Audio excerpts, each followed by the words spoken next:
आप सभी को राम राम। मैं दीपक कुमार आप सभी का स्वागत करता हूं दादा डायलॉग में। दोस्तों आप सभी से निवेदन है कि वीडियो को देखिए, लाइक कीजिए, शेयर कीजिए और चैनल को सब्सक्राइब। दोस्तों प्रधानमंत्री नरेंद्र मोदी जी ने लोकसभा में संविधान पर चर्चा का जवाब दे रहे थे।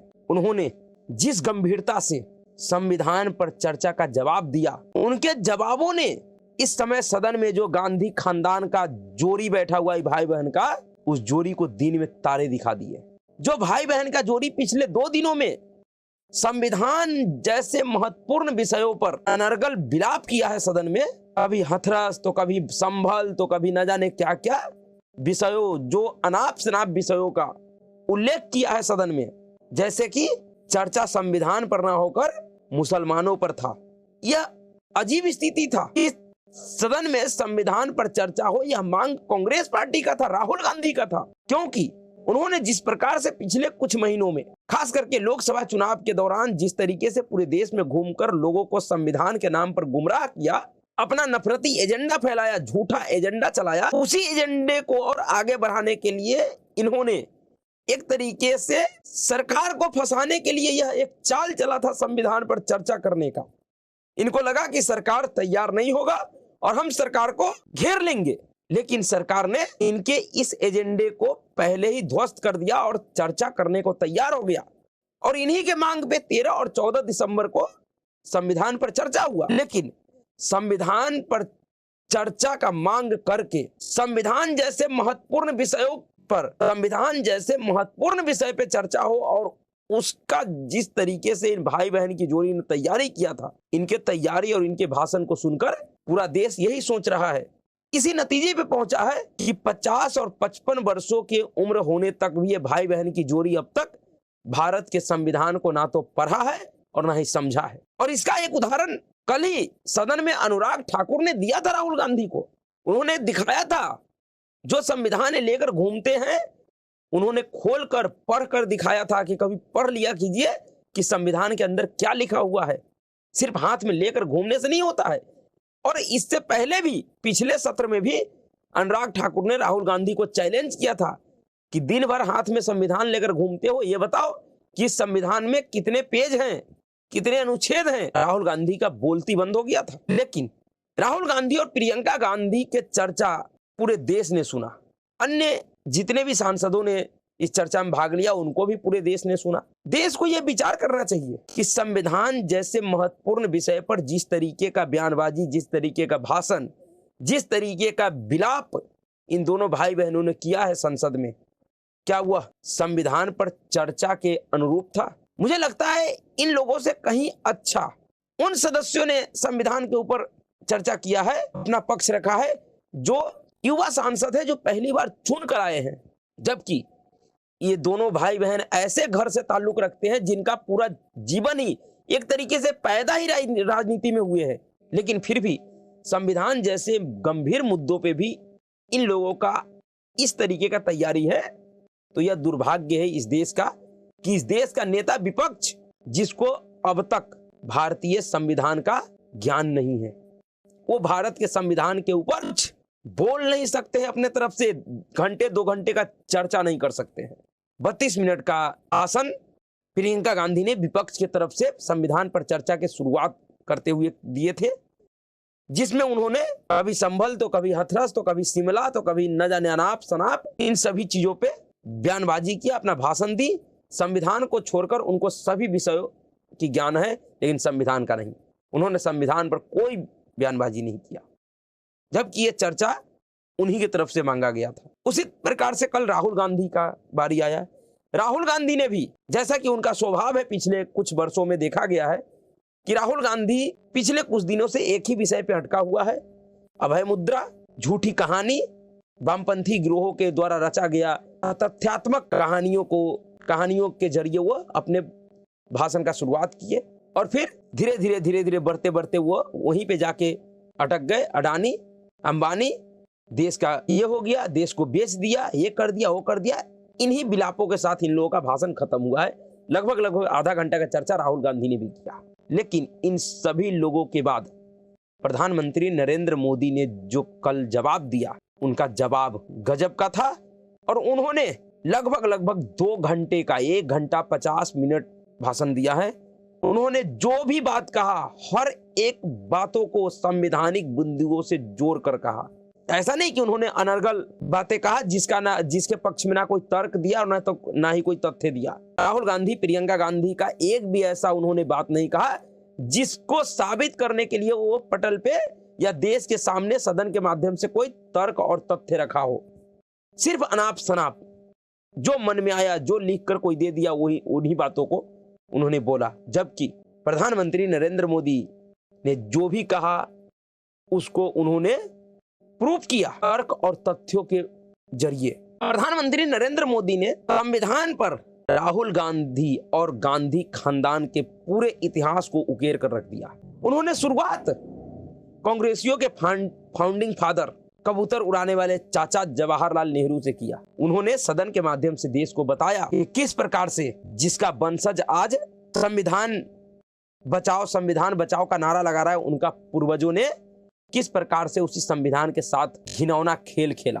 सभी को पता है कि 26 जनवरी 1950 को इस देश में संविधान लागू हुआ था। 1950 को लागू हुई संविधान में ऐसा क्या कमी पंडित जवाहरलाल नेहरू को नजर आ गया जो उन्होंने कुछ ही महीनों के बाद देश के तमाम मुख्यमंत्रियों को चिट्ठी लिखा और उन्होंने कहा कि हमारे उद्देश्यों की पूर्ति में अगर संविधान का कोई भी प्रावधान बाधा बनता हो तो हमें उसे बदल देना है, हम उसे बदल देंगे। यह प्रधानमंत्री नरेंद्र मोदी ने कहा है अपने भाषण में, नेहरू के उस चिट्ठी का जिक्र किया है। आप सुनिए। उसी दरमियान उस समय के प्रधानमंत्री पंडित नेहरू जी ने मुख्यमंत्रियों को एक चिट्ठी लिखी थी। उस चिट्ठी में उन्होंने लिखा था, नेहरू जी लिखते हैं, अगर संविधान हमारे, आगे नेहरू जी लिखते हैं, अगर संविधान हमारे रास्ते के बीच में आ जाए, ये नेहरू जी लिख रहे हैं, अगर संविधान हमारे रास्ते के बीच में आ जाए, आगे नेहरू जी कह रहे हैं, तो हर हाल में संविधान में परिवर्तन करना चाहिए। ये नेहरू जी ने मुख्यमंत्रियों को चिट्ठी लिखी। और इतना ही नहीं कि उन्होंने सिर्फ चिट्ठी लिखा था, चिट्ठी लिखने के बाद उन्होंने इस काम को किया भी था। 10 मई 1951 को पंडित जवाहरलाल नेहरू ने संविधान में संशोधन का प्रस्ताव लाया और वह पहला संविधान संशोधन कहलाता है जिसके जरिए संविधान के द्वारा इस देश के लोगों को जो freedom of speech and expression का जो अधिकार मिला था, उनका वह अधिकार पंडित जवाहरलाल नेहरू ने छीन लिया था। यह सच्चाई है, यह इतिहास है कि वह प्रधानमंत्री जिसको जनता ने नहीं चुना था, आजादी के बाद पंडित जवाहरलाल नेहरू प्रधानमंत्री चुने नहीं गए थे बल्कि सिलेक्ट किए गए थे। जबरन एक तरीके से प्रधानमंत्री के कुर्सी पर उनको बैठाया गया था, वो भी बेईमानी करके। उनका भी जिक्र प्रधानमंत्री नरेंद्र मोदी ने कल किया कि किस तरीके से 12 प्रांतीय कांग्रेसी राज्यों का जो वोट आया था, जो मत आया था, वह सरदार पटेल के पक्ष में आया था। पंडित जवाहरलाल नेहरू के पक्ष में एक भी प्रांतीय कांग्रेस के अध्यक्ष नहीं थे। सभी का मानना था कि देश का नेतृत्व तो सरदार पटेल को करना चाहिए, उनके हक में फैसला दिया। लेकिन क्योंकि सत्ता के लिए ललायित गांधी नेहरू परिवार का वह पंडित जवाहरलाल नेहरू, जिसका एकमात्र उद्देश्य था किसी भी तरीके से सत्ता पर काबिज होना, सत्ता को अपने अधिकार में लेना, उसने गांधी जी के बदौलत जिसके बदले में पंडित नेहरू ने गांधी को इस देश का राष्ट्रपिता बनवाया, राष्ट्रपिता घोषित किया। जी हाँ, अगर आज गांधी जी राष्ट्रपिता है तो वह एक तरीके से पंडित जवाहरलाल नेहरू और प्रथम चुने हुए सरकारों का एक रिवॉर्ड है, उनको गिफ्ट है, उनके एहसानों का बदला है, जो एहसान उन्होंने सरदार पटेल से बेईमानी करके पंडित जवाहरलाल नेहरू के हक में फैसला दिलवाया था जबरन, और प्रधानमंत्री के गद्दी पर पंडित नेहरू को बैठाया। उस सिलेक्ट किए गए प्रधानमंत्री ने, जब इस देश में ना तो राज्यसभा था, ना ही किसी राज्य में सरकार थी, ना कभी चुनाव हुआ था, उसी समय मात्र कुछ महीने पहले लागू हुए संविधान, जिस संविधान को बड़े बड़े विद्वान लोगों ने बनाया था, सभी पहलुओं पर गहन चर्चा और परिचर्चा करने के बाद संविधान का निर्माण किया गया था और उस संविधान को लागू किया गया था। उस संविधान में भी पंडित जवाहरलाल नेहरू को कुछ ही महीने बाद कमी दिखने लगा, क्योंकि पंडित जवाहरलाल नेहरू के निर्णयों का कुछ लोगों ने आलोचना कर दिया, कुछ पत्रिकाओं ने, कुछ समाचार पत्रों ने आलोचना कर दिया, जिसमें आरएसएस के द्वारा चलाया जाने वाला पत्र पांचजन्य और एक वामपंथी जो आज उनके गोद में बैठा हुआ है कांग्रेसियों के, उन्हीं के नेता का एक पत्रिका था। इन दोनों ने प्रधानमंत्री पंडित जवाहरलाल नेहरू के कुछ नीतियों का विरोध किया था। उस विरोध से आहत होकर पंडित नेहरू ने 1951 में पहला संविधान संशोधन लाया गैर संवैधानिक तरीके से, और उन्होंने इस देश के लोगों से freedom of speech and expression का अधिकार छीन लिया। उसके बाद गैर संवैधानिक तरीके से इस देश में पंडित जवाहरलाल नेहरू ने धर्म के आधार पर पर्सनल कानूनों को मान्यता दिलवाया, जबकि संविधान निर्माताओं का मानना था, उनका उद्देश्य था कि इस देश में सभी के लिए एक कानून होगा, संविधान होगा।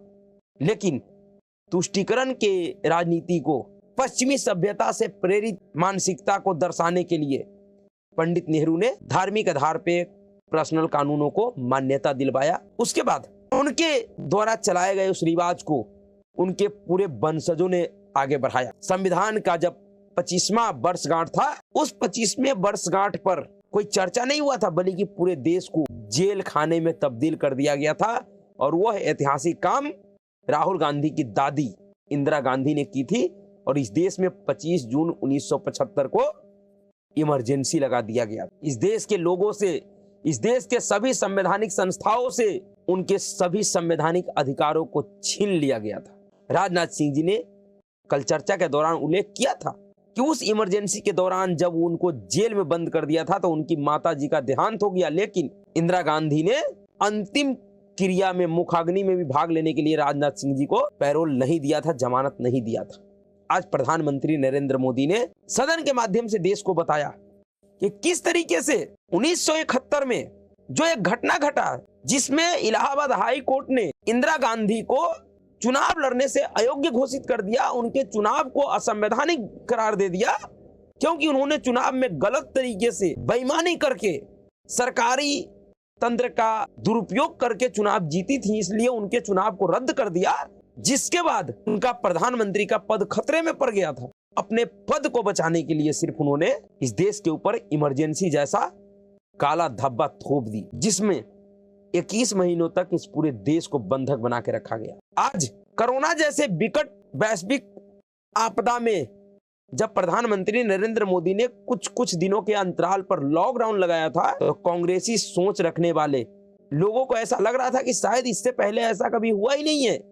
प्रधानमंत्री नरेंद्र मोदी ने पूरे देश को बंद कर दिया। शायद वो लोग उस दौर को या तो भूल गए या फिर अपने मक्कारेपन और अपने मक्कारेपंथी का परिचय दिए।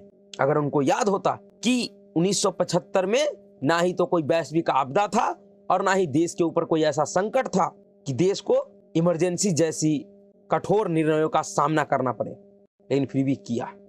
उसके बाद उनके उस असंवैधानिक कृत्यों को उनके पुत्र राजीव गांधी ने भी आगे बढ़ाया। कल संसद में राहुल गांधी कह रहा था कि इस देश के सरकार ने, मोदी जी के सरकार ने युवाओं का अंगूठा काट लिया।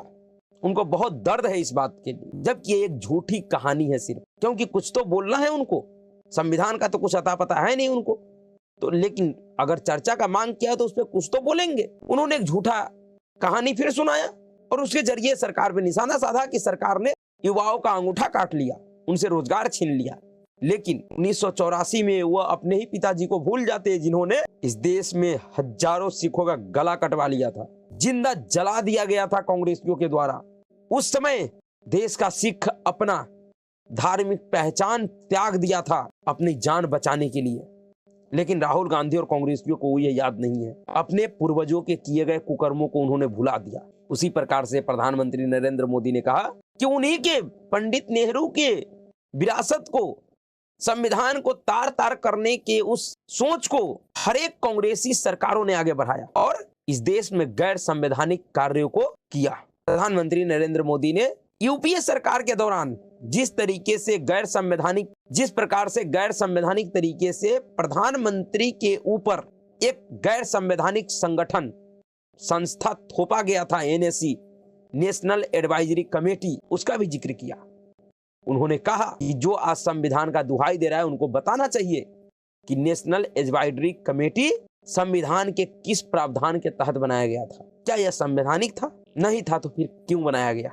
किस तरीके से प्रधानमंत्री के पद के ऊपर एक कमेटी बैठा हुआ था जो यह तय करता था कि प्रधानमंत्री को क्या करना है। ऐसे मनमोहन सिंह देश का चुना हुआ प्रधानमंत्री नहीं था, वो भी एक तरीके से सेलेक्ट किया गया प्रधानमंत्री था, इलेक्ट किया गया नहीं था। और इसीलिए शायद उनके ऊपर इस तरीके का घृणित सोच रखने वाले, षड्यंत्रकारी सोच रखने वाले लोगों ने एक कमेटी बनाया और उस कमेटी के माध्यम से पूरे देश को कंट्रोल किया, जिसका झलक मनमोहन सिंह के कई कार्यक्रमों में दिखाई दिया कि किस प्रकार से एक गैर संवैधानिक संगठन के मुखिया के सामने मनमोहन सिंह हाथ जोड़े खड़ा रहते थे। प्रधानमंत्री नरेंद्र मोदी ने मनमोहन सिंह के एक बातों का भी उल्लेख किया कि किस प्रकार से उन्होंने कहा था कि निश्चित तौर पे सरकार पार्टी प्रमुख के लिए जवाबदेह है। पार्टी प्रमुख सरकार से अधिक महत्वपूर्ण है। हमारी सरकार पार्टी प्रमुख के प्रति जवाबदेह है। इसका यह मतलब था कि इस देश का प्रधानमंत्री एक राजनीतिक दल के प्रति जवाबदेह था, ना कि इस देश के प्रति। एक राजनीतिक दल को जो अच्छा लगता है वही इस देश का प्रधानमंत्री करता, जिसका जिक्र प्रधानमंत्री नरेंद्र मोदी ने किया है और इसका झलक दिखाई दिया था। शायद यही कारण था कि 2008 में कांग्रेस पार्टी ने, सोनिया गांधी और राहुल गांधी ने कम्युनिस्ट पार्टी ऑफ चाइना के साथ एक एमओयू साइन की थी, अंडरस्टैंडिंग ऑफ मेमोरेंडम, जिसका खुलासा आज भी कांग्रेस नहीं कर पाती है, जिसका जवाब आज भी कांग्रेसियों के पास नहीं है कि ऐसा क्या समझौता था जो 8 अगस्त 2008 में किया गया था चाइनीज पार्टी के साथ। लेकिन कांग्रेसी बताए ना बताए, देश ने कई एक मौकों पे देखा कि कांग्रेस पार्टी ने चीन के साथ क्या समझौता किया। जिस प्रकार से डोकलाम विवाद के समय राहुल गांधी चोरी चुप के चाइनीज एम्बेसी में जाकर चाइनीज राजदूत से मिला, जिस प्रकार से काठमांडू में अपने कैलाश यात्रा के दौरान चाइनीज एजेंट से उन्होंने नाइट क्लब में मिला, जिस प्रकार से पिछले 10-11 वर्षों में भारत में हर संभव कांग्रेस पार्टी के द्वारा यह प्रयास किया गया कि विदेशी एजेंडा को लागू किया जाए, उसको आगे बढ़ाया जाए, उसके माध्यम से देश जान चुका है कि कांग्रेस पार्टी और राहुल गांधी का क्या समझौता हुआ था चाइना के साथ। इसलिए प्रधानमंत्री नरेंद्र मोदी जी ने जो जवाब दिया, उनके जवाबों ने पूरे कांग्रेसियों को हिलाकर रख दिया। कांग्रेसियों के पास कोई जवाब ही नहीं है कि वह किसी भी आरोप का जवाब दे सके। आरोप लगाना अच्छी बात है, लेकिन उस आरोप को आइडेंटिफाई करने के लिए, उस आरोप का सत्यापन करने के लिए कोई तर्क और तथ्य भी रखना आवश्यक है। लेकिन पिछले कुछ वर्षों में कांग्रेस पार्टी के नेता राहुल गांधी, प्रियंका गांधी या उनके जितने भी चमचे चाटुकार हैं, उन्होंने जितने भी आरोप लगाए हैं, उनमें से किसी भी आरोप को उन्होंने सत्यापित नहीं कर पाया, क्योंकि वो सभी आरोप मनगढ़ंत थे। कोई भी आरोप हो, सभी आरोप झूठा था। उनका एकमात्र एजेंडा था कि किसी भी प्रकार से इस देश में अराजकता और हिंसा हो, जिससे उनको सत्ता मिल सके, इससे अधिक कुछ भी नहीं। लेकिन प्रधानमंत्री नरेंद्र मोदी ने कल के जवाब के माध्यम से देश और दुनिया के सामने कांग्रेस पार्टी और गांधी नेहरू परिवार के कुकर्म को पूरी तरीके से उजागर कर दिया, नंगा कर दिया पूरी तरीके से। लेकिन कांग्रेसियों के ऊपर कोई फर्क नहीं पड़ता, क्योंकि कांग्रेसी धरती पे एकमात्र ऐसा प्राणी है जिसने अपने शर्म, हया, लज्जा सभी को गिरवी रख दिया है। पहले ही विदेशी एजेंटों के यहाँ, जॉर्ज सोरोस के चरणों में और चाइनीज कम्युनिस्ट पार्टी के चरणों में, उन्होंने अपने इन सभी चीजों को, अपने मान सम्मान, लाज, शर्म, सभी को इन्होंने गिरवी रख दिया है। और तब जाकर ये इस तरीके से नंगा होकर पूरे देश में उधम काट रहे हैं। लेकिन अब धीरे धीरे इस देश के लोगों ने इनके इन एजेंडों को समझ लिया है, जिसका जवाब लोकसभा चुनाव के तत्काल बाद हरियाणा और महाराष्ट्र में मिल गया है इनको, जिसका गूंज अभी भी आपको सदन में सुनाई दे रहा होगा। 2 दिनों के चर्चा में भी आपने सुने होइएगा कि महाराष्ट्र का जो जोरदार तमाचा लगा है इनके मुंह पे, उसका गूंज अभी भी इनको सुनाई दे रहा है। अभी भी ये उससे बाहर नहीं निकल पाए हैं। आने वाले कई एक चुनावों में इनको उसी तरीके के गूंज सुनाई देंगे। तो अभी के लिए इतना ही। अगर आपको वीडियो अच्छा लगा तो वीडियो को लाइक कीजिएगा, शेयर कीजिएगा और चैनल को सब्सक्राइब कीजिए। नमस्कार।